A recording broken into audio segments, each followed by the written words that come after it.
So, when do we tell Sam that I'm here?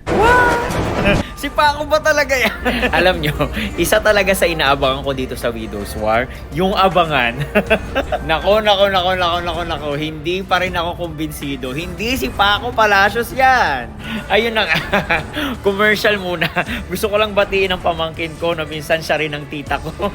Angel Dandoy ng happy birthday.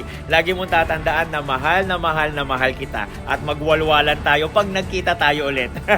Ayun na nga. Naku Aurora, kulang pa yan. Hindi pa ako napapaniwala na buhay si Paco. Patay na si Paco at hindi na siya mabubuhay. Kasi kung buhay siya, hindi widow si Sam. Pero sino nga ba itong kausap ni Aurora? Si Paco Palacios ba yan? Buhay ba talaga siya? O baka naman kakambal lang ito ni Paco? Baka naman nagpa-plastic surgery lang ito? Or baka hallucination lang ito ni Aurora? Imagination lang niya to! Basta, maninindigan pa rin ako na hindi si Paco yan. Hindi pwedeng buhay si Paco. Ano sa tingin nyo?